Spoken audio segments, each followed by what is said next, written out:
3.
The distinction of past and future.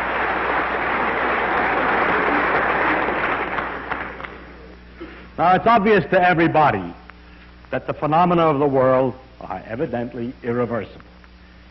By that I mean things happen that don't happen the other way. You drop a cup and it breaks, and you can sit there a long time waiting for the pieces to come together, to come back into your hand.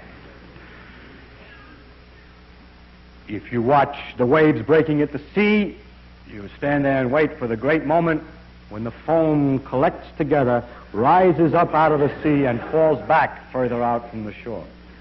Would be very pretty. As a matter of fact, the demonstration of this in such lectures is usually made by having a section of moving picture in which you take a number of phenomena and running the thing backwards and then see all the laughter. The laughter just means this ain't going to happen in the real world. But actually, that's a kind of a weak way to put something which is so obvious and deep as the difference between the past and the future.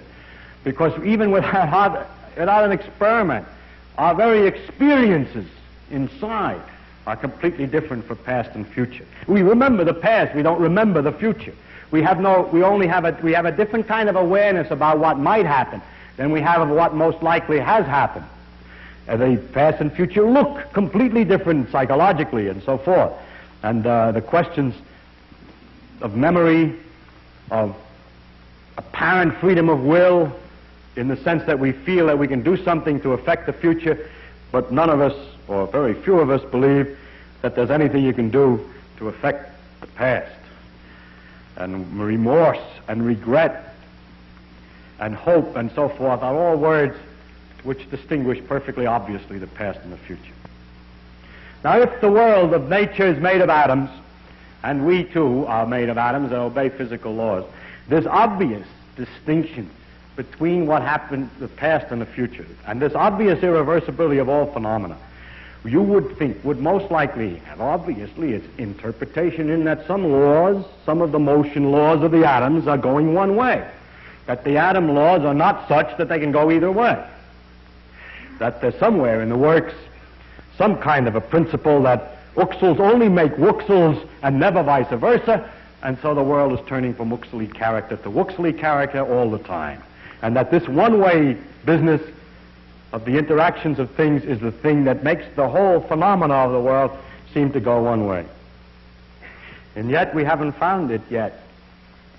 That is, in all the laws of physics that we've found so far, there doesn't seem to be any distinction of the past and the future. That the moving picture should work the same way going both ways, and the physicist who looks at it should not laugh. Details now to be explained. Let us take the law of gravitation as our standard example. If I have a sun and a planet that I started off in some direction going around to here, and then take a moving picture of this, say it gets to here. Now take a moving picture of this backwards. Take a moving picture of it, excuse me, and run the movie backwards and look at it. What happens? Planet goes around the sun in an ellipse. The speed of this way, of course. Starts here, goes to here, keeps on going around. Goes in an ellipse. The speed of the planet is such that the area swept out by the radius is always the same in equal time. Just does exactly the way it ought to do. It's perfectly satisfactory. It cannot be distinguished from the one going the other way. So the law of gravitation is of such a kind that it doesn't make any difference. If you show the phenomenon running, any phenomenon involving just gravitation running backwards on a film, it'll look perfectly satisfactory. Put it precisely more this way. If at a given instant the particle moving this way, if all the particles in a more complicated situation would have every one of their speeds reversed suddenly, then the thing will just unwind through all the things that it wound up into. That is, if you have a lot of particles doing this, then you suddenly reverse the speeds, they will completely undo what they did before. Now this is in the laws of gravitation, which say that the velocity changes as a result of the forces and so on. If I reverse the time, the forces are not changed, and so the changes in velocity are not altered at corresponding distances. And so each velocity then has its succession of alterations made in exactly the reverse way that they were made when it went out before, and it's easy to prove that the law of gravitation is time reversible. The law of electricity and magnetism, time reversible. The laws of nuclear interaction, time reversible as far as we can tell. The laws of beta decay that we talked about at a previous time, also time reversible. The difficulty of the experiments of a few months ago, which indicate that there's something the matter with some unknown about the law, suggests the possibility that in fact it may not be also time reversible, but we shall see. But at least the following is true. This beta decay that we're talking about, which may not be time reversible, but I don't know, is a very unimportant phenomenon for most ordinary circumstances. The possibility of my talking to you does not depend on that happening. It does depend on chemical interactions. It depends on electrical forces. It doesn't actually depend much on nuclear forces at the moment, but it depends also on gravitation. But I am one-sided. I speak and the voice goes out into the air and doesn't come sucking back into my mouth when I open it. And this irreversibility cannot be hung on the phenomena of beta decay. In other words, we believe that there are in the world most of the ordinary phenomena which are produced by atomic motions which are according to laws which can be completely reversed. So we have to look some more to find the explanation. If we look at this more carefully and a planet's moving around the sun more carefully, you soon find that it isn't quite right. For example, the Earth's rotation on its axis is slightly slowing down. That's due to tidal friction. And you see that friction is something which is obviously irreversible. If I took a heavy weight on the floor here and pushed it, it would slide and stop. If I stand and wait for it, it doesn't suddenly start up and speed up and come into my hand. So a frictional effect seems to be irreversible. But a frictional effect, as we discussed at another time, is the result of enormous complexity of the interactions of the block with the wood, the jiggling of the atoms inside, that the organized motion of the wood, of the block, is changed into disorganized, irregular wiggle waggles of the atoms in the wood. So that therefore we should look at the thing more closely. As a matter of fact, we have here the clue to the apparent irreversibility. I take a simple example of, for example, if we have blue water, say ink, and white water, that's water without ink, in a tank with a little separation, and pull out the separation very delicately, then it starts separate, blue on one side, white on the other side. Wait a while. Gradually the blue mixes up with the white, and after a while the water is Luke blue. I mean, it's sort of 50-50, a color uniformly distributed throughout. Now if we wait for a long time and watch this for a long time, it does not by itself separate. Or you can do something. You can get the blue separated again. You can evaporate the water and condense it somewhere else and collect the blue dye and dissolve it in half the water and put back this thing and so on. While you're doing all that, however, you yourself are causing irreversible phenomena somewhere else. So by itself, it doesn't go the other way. And that gives us some clue. Let's look at the molecules.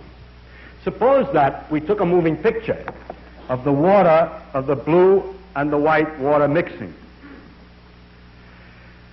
It would look funny if we ran it backwards, because we'd start with uniform water and gradually the thing would separate and would be obviously nutty.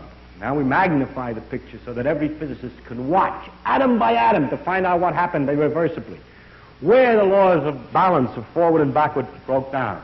And so you start and you look at the picture and you have blue atoms. That's ridiculous, but we'll call it that. We have atoms of one kind and atoms of another kind jiggling all the time in thermal motion, wiggling, bouncing. And if we were to start at the beginning, we would have mostly atoms of one kind on one side and atoms on the other kind on the other side. Now these atoms are jiggling around.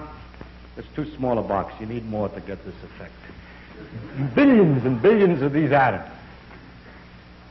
Now these atoms are jiggling around. I just put one more, but I'm getting tired of making you see.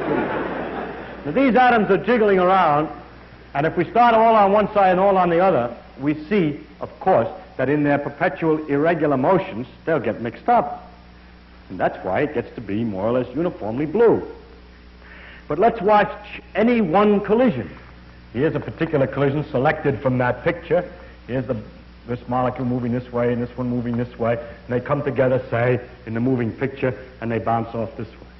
Now you run that section of the film backwards, and you find a pair of molecules moving this way, bouncing off that way.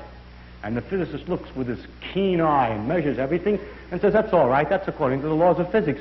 If two molecules came this way, they would bounce that way, and if they came that way, they would bounce this way. It's reversible according... The laws of molecular collision are reversible. So if you watch too carefully, you can't understand it at all. Because every one of the collisions is absolutely reversible, and yet the whole moving picture shows something absurd, which is that the molecules start in the reverse picture. The molecules start in this condition, blue, white, and blue, white, and so on, all mixed up. And as time goes on, through all the collisions, the blues separate from the whites. And they can't do that. But that's not natural, that the accidents of life will be such that the blues will separate themselves from the whites. Yet, if you watch this reverse movie very carefully, every collision is okay. Well, you see that all there is to it, that the irreversibility is caused by the general accidents of life. That if you start with a thing that's separated like this and just make irregular changes, it gets more uniform. But if you start with something that's uniform and make irregular changes, it doesn't get separated. It could get separated. It's not against the laws of physics that these things bounce around so that they separate. It's just unlikely. It never happened in a million years. And that's the answer. The things are irreversible only in the sense that going one way is likely to go, but going the other way, although is possible and is according to the laws of physics, wouldn't happen in a million years. It's just ridiculous to expect that if you sit there long enough, the jiggling of the atoms will separate a uniform mixture of ink and water into ink on one side and water on the other. Now, if I had put a box around here so that this was all the molecules that there were, as time went on, they would get mixed up.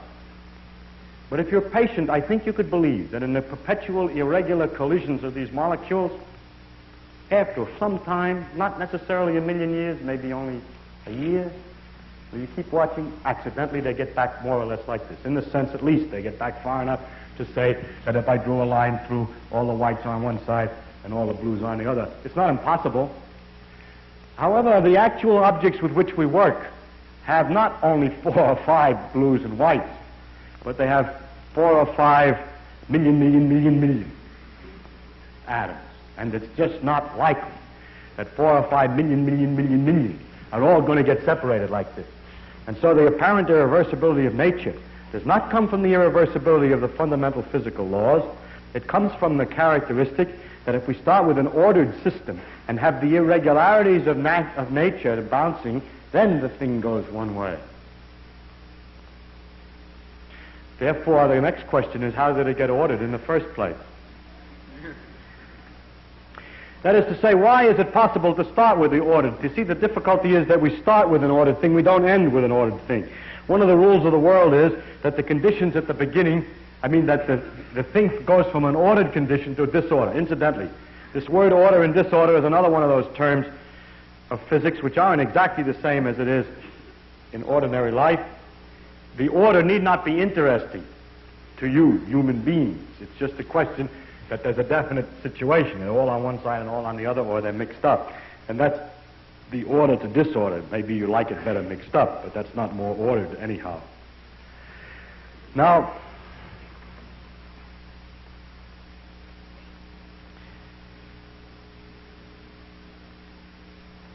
the question is then, how does the thing in the first place get ordered? And why, when we look at any ordinary situation, which is only partly ordered, we can conclude that it probably came from more order. If I look at a tank of water, in which it's very dark blue on this side, and very clear white water here, and sort of bluish water in between,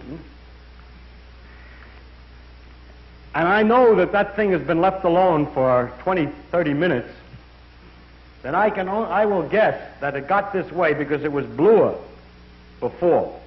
For instance, if I find, that the separation was more complete in the past. If I find, for example, two objects, this is a good example of any. If I wait longer, then the blue and white would get more intermixed. And if I know that this thing has been left alone for a sufficiently long time, I can conclude something about the past condition. The fact that it's smooth in here can only arise because it was much better in the past, much more satisfactorily separated. Because if it weren't more satisfactorily separated in the past, in the time since then, it would have gotten more mixed up than it is. So, it is therefore possible to tell from the present something about the past.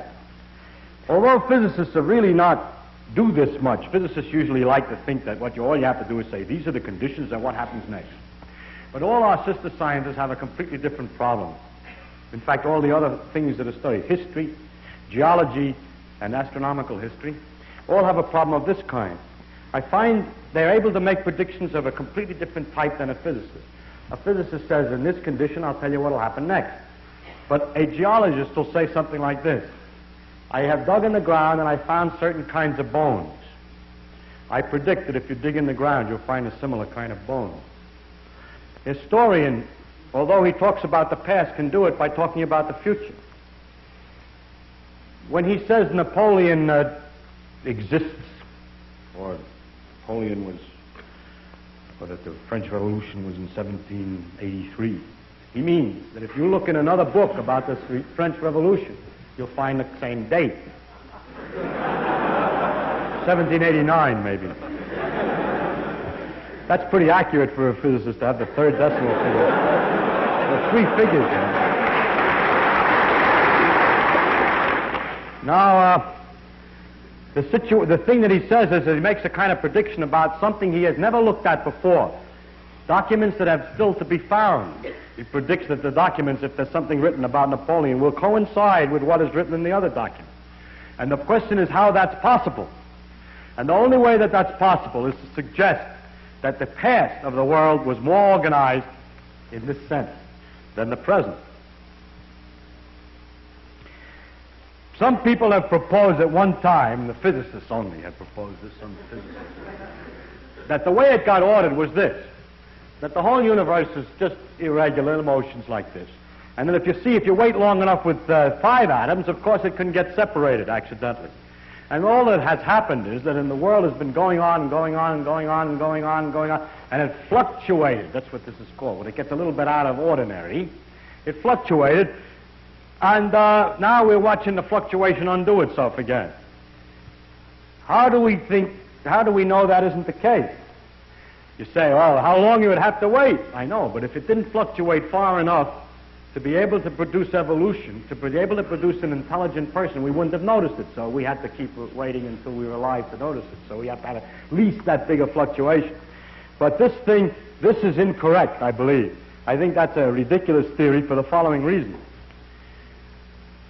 That if the world were much bigger, and there were atoms all over the place, and they started from a completely mixed up condition, all over, and I happen only to look at the atoms here, and I find that the atoms here are separated, I have no way to conclude that the atoms anywhere else are separated. In fact, if the thing were a fluctuation, and I noticed something odd, the most likely way that it got there is that there's nothing odd anywhere else. That is, I have to borrow odds, so to speak, to get this thing lopsided. And there's no use on borrowing too much. It's much more likely, of all the possible ways in which these 6 atoms can be on one side and these 7 on the other side, of all of the possibilities, the most likely condition of the rest of the world is mixed up. And therefore, an astronomer looking at a star that he's never, although when we look at the stars and we look at the world, we see it's ordered. It could be a fluctuation. The prediction would be that if we look at a place that we haven't looked at before, it'll be disordered in a mess. That the separation of the matter into stars which are hot and space which is cold, which we've seen, although if you say it could be a fluctuation, then in places that we haven't looked, we would expect that the stars are not separated from the space. And since every time we make a prediction that in a place that we haven't looked, we'll see the same statement about Napoleon, or we'll see stars in a similar condition, or that we'll see bones like the bones that we've seen before, the success of all those sciences indicate that the world did not come from a fluctuation, but came from a condition which was more separated, more organized in the past than at the present time. And therefore, I think it's necessary that to add to the physical laws the hypothesis that in the past the universe was more ordered in the technical sense, less mixed up, than it is today. And that this statement is the added statement that's needed to make sense and to make an understanding of the irreversibility. That statement, of course, is itself lopsided in time. It says something about the past is different than the future. But it comes outside of the province of what we ordinarily call physical laws, because we try today to distinguish, maybe someday we won't do that, but we do today distinguish between the laws which tell how something moves if you start it in a certain way, and those statements about how the universe got the way it gets, or has been, what it was in the past, and what it's going to get to be. The statement of the physical laws which govern the rules by which the universe develops, and the law which states the condition that the world was in the past. That's considered to be astronomical history. Perhaps someday that will also be a part of physical law. Now, there are a number of interesting features of irreversibility that I think I would like to illustrate. One of them is to see how exactly an irreversible machine really works. Suppose that we build something that we know ought to work only one way. And what I'm going to build is a wheel with a ratchet on it. A ratchet means just this, that we have a notched wheel with steps. So, I've gone the wrong way for what I'm used to thinking about it. No, I had it right. This way, there's another notch, and a sawtooth wheel like this with sharp up notches and relatively slow down notches all the way around. And then, this is a wheel on a shaft. And then on this thing, there's a little piece of pawl, a thing called a pawl, which is on a pivot here, and which is held down by a spring. It gets in the way of the wheel, but that's small technical difficulty. It's just two-dimensional, and actually it's set a little bit below. Now, this wheel can only turn one way. If you try to turn it this way, then these straight-edge part of the teeth get jammed against the pawl, and it doesn't go. Whereas if you turn it the other way, it just goes right over the fingers, snap, snap, pop, pop, pop, pop, pop. This they use them in clocks, so when you wind watches, they have this kind of a thing inside so that you only can wind it one way. And after you wound it, it holds a spring. And now we want to discuss, you see, it's completely irreversible in the sense that the wheel can only turn one way. Now this irreversible machine, this wheel that can only turn one way, has been imagined that we could use it for a very useful thing, a very interesting thing. Because of molecular irregularities, because of molecular motion, perpetual motion, there's a perpetual motion of molecules, and if you build a very delicate instrument, it'll always jiggle because it's being bombarded irregularly by the air molecules in the neighborhood. So what's very clever, we'll connect this with a shaft, which is hard to illustrate in 3 dimensions. It goes way out here. You connect this to it with a shaft, with a vane, with a wheel that has 4 vanes. Actually, my angles of things have gotten a little bit mixed up. Look down on the shaft. This thing's got 4 vanes like this. And those are bombarded. They're in a box of gas here. And they're bombarded all the time by the molecules irregularly. So the thing is pushed sometimes one way, sometimes the other way. But when it's pushed one way, this thing gets jammed. But when it's pushed the other way, it goes around. So we find the wheel perpetually going around, and we have a kind of perpetual motion. That's because this wheel is irreversible. But actually, we have to look into the details. The way this works is that when the wheel goes one way, it lifts the pawl up, and then the pawl snaps down against the next tooth. and it will bounce. If it's perfectly elastic, it'll go bounce, bounce, bounce, bounce all the time, and the wheel can just go down around the other way when the pole accidentally bounces up. So this will not work unless it's true that when the pole comes down, it sticks, or stops, or bounces and cuts out. If it bounces and cuts out, there must be what we call damping or friction again. And then the falling down and bouncing and stopping, which is the only way this will work one way. Heat is generated by the friction. So this part of the wheel over here will get hotter and hotter. But however, when it begins to get quite warm, something else happens. Just as there's Brownian motion or irregular motions in the gas here, so whatever this is made out of, the parts that this is made out of, are getting hotter and are becoming more irregular. So a time comes when this is hot enough that the pole is simply jiggling because of the molecular motions of the things on the inside. And so it bounces up and down on here because of molecular motion, the same thing that was making this vane turn around. And in bouncing up and down on here, it is up as much as it is down.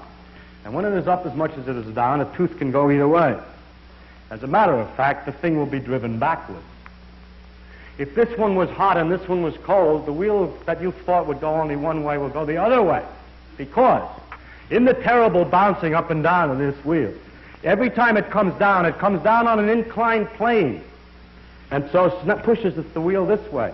Then it bounces up again, comes down on another inclined plane, and so on. And so if this side is hotter than this side, it'll go around this way. What's it got to do with the temperature of this side? Suppose I didn't have that at all. Oh. Then, if it's pushed forward by falling on an inclined plane, the next thing that'll happen is it'll bounce against that tooth, and the wheel will bounce back. But in order to prevent the wheel from bouncing back, we put a damper on it. We put vanes in the air so it can't go back. And then it will go one way, but the wrong way. And so it turns out that no matter how you design it, a wheel like this will go the one way if this side is hotter, and go the other way if this side is hotter.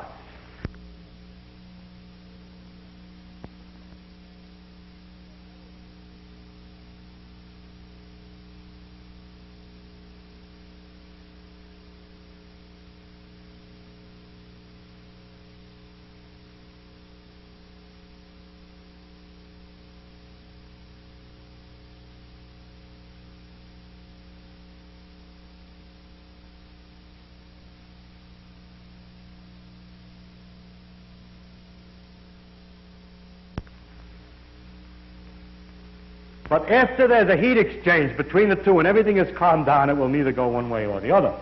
And so that's the technical way in which the phenomena of nature will go one way as long as they're out of equilibrium, as long as one side is quieter than the other, or one side is bluer than the other. The conservation of energy would let us think that we have as much energy as we want. Nature never loses or gains energy. Yet the energy of the sea, for example, the thermal motion of all the atoms in the sea, is practically unavailable to us. In order to get that energy organized, herded, used, make it useful, make it available for use, we have to have some place that's at a different temperature. We have to use a difference in temperature, or else we'll find that although the energy is there, we cannot make use of it. There's a great difference between energy and availability of energy. The energy of the sea, for example, is a large amount, but it's not available to us. I think I can give an analogy to give some idea of what the difficulty is this way. The conservation of energy means that the total energy in the world is kept the same. But in the irregular jigglings, that energy can be spread about so uniformly that there's no, in certain circumstances, that there's no way to make more go one way than the other. There's no way to control it anymore. I don't know if you've ever had this experience, but I have had going to the beach with many towels and so on, and sitting happily on the beach and having a tremendous downpour suddenly come, picking up the towels as quickly as you can and running into the bathhouse. Then you start to dry yourself, and you find that this towel's a little wet, but it's drier than you are. And you keep drying this one, then you find that one's too wet, it's wetting you as much as it's drying you, and you try another one, and pretty soon you discover a horrible thing. All the towels are damp, and so are you. And then you keep picking them up and putting them down and rearranging them, and there's no way to get any drier, no matter how many towels, even though you have many towels. Because there's no difference, in some sense, between the wetness of the towel and the wetness of yourself.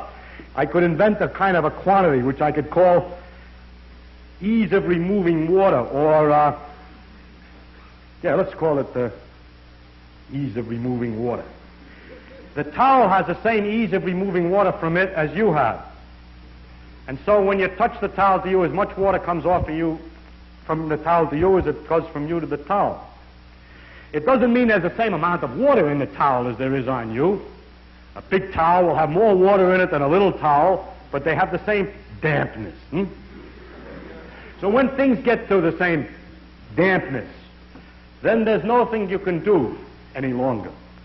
Now, the water is like the energy because the total amount of water isn't changing. But if we had a world which was limited, you see, if the bathhouse door is open and you can run into the sun and get dried out, or find another towel, you see, okay, that's different. Then you got saved. But if you have everything closed and you can't get away from these towels, you can't get any new towels. So if you imagine a part of the world that was closed, wait long enough, and in the accidents of the world, the energy, like the water, will be distributed all over all of the parts evenly. And there's nothing left of one-wayness. There's nothing left of the real interest of the world as we experience it. Thus, in this situation here, which is a limited one, in which nothing else is supposed to be involved, the temperatures gradually become equal on both sides, and the wheels doesn't go around either one way or the other. And in the same way, this situation is that there is, if you leave a system long enough, it gets the energy thoroughly mixed up in it, and no more energy is really available to do anything. Incidentally, the thing that corresponds to the dampness is called the temperature. And although when I say two things at the same temperature, when things get balanced, it doesn't mean they have the same energy in them. It just means it's just as easy to pick energy off of one as to pick it off the other. So if you put them next to each other, nothing apparently happens. They pass energy back and forth equally. The net result is nothing. So when things have become all at the same temperature, then there's no more energy available to do anything. And the principle of irreversibility is that if things are at a different temperature and are left to themselves, as time goes on, they become more and more at the same temperature. And that the availability of energy is perpetually decreasing. This is another name for what's called the entropy law, which says entropy is always increasing. But never mind the word. To state it the other way, the availability of energy is always decreasing. And that's a characteristic of the world in the sense that it's due to the chaos of molecular irregular motions. Things of different temperature, left to themselves, tend to become of the same temperature, but a piece of, if you have two things at the same temperature, like water on an ordinary stove without a fire, the water isn't going to freeze and the stove get hot. But if you have a hot stove with ice, it goes the other way. So the one-wayedness is always to the loss of the availability of energy. Well, that's all I want to say on the subject, but I want to make a few remarks about some characteristics. Here we have an example in which an obvious effect, the irreversibility, is not an obvious consequence of the laws, but that the effect is rather far from the basic laws. It takes a lot of analysis to understand why this effect, and that the effect is of first importance in the economy of the world, in the real behavior of the world, in all obvious things, that my memory, my characteristics, the difference between past and future are completely involved in this, and yet the understanding of it is not prima facie available by knowing about the laws. It takes a lot of analysis.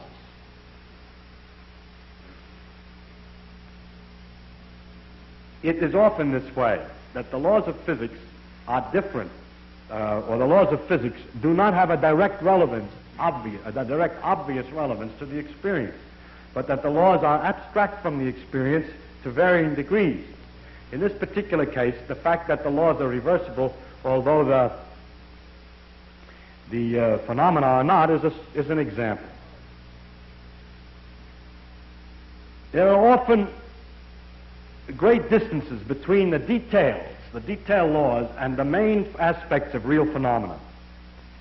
For example, it's something of this kind, that if you watch a glacier from a distance and you see the big rocks falling into the sea and the way the ice moves and so forth and so on, it isn't really essential to remember that it's made out of little hexagonal ice crystals, that the ice crystals are hexagonal. And yet, the character of the little hexagonal ice crystals, if understood well enough, is in fact the consequence of this is in fact the motion of the glacier. But it takes quite a while to understand. In fact, nobody knows enough about ice to, no matter how much they study the crystal yet, to really understand all the behavior of the glacier. But the hope is that if we do understand the ice crystal, we'll ultimately understand the glacier. But there's a large, in fact, although we've been talking in these lectures about the fundaments of the physical laws, I must say immediately that one does not, by knowing all the fundamental laws as we know them today, immediately obtain an understanding of anything much. It takes a while, and even then it's only partial. Nature, as a matter of fact, seems to be so designed that the most important things in real world seem to be a kind of complicated accidental result of a lot of laws. To give an example, nuclei, which involve several nuclear particles, protons and neutrons, are very complicated. They have what we call energy levels. They can sit in states or conditions of different energy values. And various nuclei have various energy levels. And it's a complicated mathematical problem, which we only can partly solve, to find the position of the energy level. Now, it's not, you can understand that it's complicated, and therefore there's no particular mystery about the fact that nitrogen with 15 particles inside happens to have a level at 2.4 million volts, and another level at 7.1, and so on. And the exact position of the levels is obviously a consequence of an enormous complexity. But the remarkable thing about nature is that the whole universe in its character depends upon precisely the position of one particular level in one particular nucleus. In the carbon-12 nucleus, there's a level at 7.82 million volts, it so happens. And that makes all the difference in the world. The situation is the following, that if we start with hydrogen, and it appears that in the beginning or in the earliest times, the world was practically all hydrogen. Then, as the hydrogen comes together under gravity and gets hotter, nuclear reactions can take place and it can form helium. And then the helium can combine only partially with the hydrogen and produce a few more elements, a little heavier, but they disintegrate right away back into helium. So that it was for a while a great mystery about where all the other elements in the world came from, because starting with hydrogen, the cooking processes inside the stars would not make much more than helium and a few others, half a dozen other, less, as a matter of fact, other elements. And faced with this problem, Professor Hoyle said that there is one way out. I think saltpeter also. He's here, so I have to be very careful. If 3 helium atoms could come together to form carbon, we could easily calculate how often that should happen in the star. And it turned out it should never happen much, except for one possible accident. If there happened to be an energy level at 7.82 million volts in carbon, then the 3 helium atoms would come together, would stay a little longer than they ought to, on the average, if there were no level there, before they come apart. And staying there a little longer, there's enough time for something else to happen and to make other elements. And if there was a level of 7.82 million volts in carbon, then we could understand where all the other elements in the periodic table come from. And so, by a backhanded, upside-down argument, was predicted that there is in carbon a level at 7.82 million volts, and then experiments in the laboratory with carbon show indeed that there is. And therefore, the existence in the world of all these other elements is very closely related to the fact that there is this particular level in carbon. But the position of this particular level in carbon seems to us, after knowing the physical laws, to be a very complicated accident of 12 complicated particles interacting. So I wish to illustrate by this example that an understanding of the physical laws doesn't give you an understanding in a sense of understanding significance of the world in any way. The details of real experience are very far often from the fundamental laws. There are, in a way of speaking, in the world, we have a way of discussing the world which you could call, we discuss it at various hierarchies or levels. Now, I don't mean to be very precise, this as a level, as another level, and another level, but I will indicate by describing a set of ideas to you, just one after the other, what I mean by hierarchies of ideas. For example, at one end, we have the fundamental laws of physics. Then we invent other terms for concepts which are approximate, who have, we believe, the ultimate explanation in terms of the fundamental laws. For instance, heat. Heat is supposed to be the jiggling, and it's just a word for a hot thing, is just a word for a mass of atoms which are jiggling. For that, fundamentally, we should think of the atoms jiggling. But for a while, if we're talking about heat, we sometimes forget about the atoms jiggling. Just like when we talk about the glacier, we don't always think of the hexagonal ice snowflakes which originally fell. Another example of the same thing is a salt crystal. Looked at fundamentally, a lot of protons, neutrons, and electrons. But we have this concept, salt crystal, which carries a whole pattern already of fundamental interactions, or idea like pressure. Now, if we go higher up from this, in another level, we have properties of substances like refractive index, how light is bent when it goes through something, or surface tension, the fact that the water tends to pull itself together, is described by a number. I remind you that we have to go through several laws down to find out that it's the pull of the atoms and so on. But we still say surface tension, and don't worry when we're discussing surface tension of the inner workings, always. Sometimes we do, sometimes we don't. Go on, up in the hierarchy. With the water, we have the waves, and we have a thing like a storm. We have a word for storm, which represents an enormous mass of phenomena. Or sunspot, or star, which is an accumulation of things. And it's not worthwhile always to think of it way back. In fact, we can't, because the higher up we go, we have too many steps in between, each one of which is a little weak, and we haven't thought them all through yet. If we go up in this hierarchy of complexity, we get to things like frog, or nerve impulse, which you see is an enormously complicated thing in the physical world, involving an organization of matter in a very elaborate complexity. And then we go on, we come to things, words, and concepts like man, and history, or political expediency, and so forth, which is a series of concepts that we use to understand things at an ever higher level. And going on, we come to things like evil, and beauty, and hope. Now, which end is nearer to the ultimate creator, or the ultimate? So if I make a religious metaphor, which end is nearer to God? Beauty and hope, or the fundamental laws?